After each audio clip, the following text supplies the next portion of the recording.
The National Weather Service in Pueblo has issued a severe thunderstorm warning for central Los Animas County in southeastern Colorado until 6:45 p.m.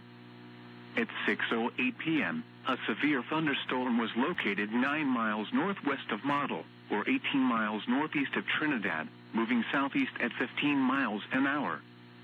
Hazard, 60 miles an hour wind gusts and quarter-size hail. Source, radar indicated. Impact, hail damage to vehicles is expected. Expect wind damage to roofs, siding, and trees. Locations impacted include Tyrone and Model. For your protection, move to an interior room on the lowest floor of a building. Torrential rainfall is occurring with this storm and may lead to flash flooding. Do not drive your vehicle through flooded roadways.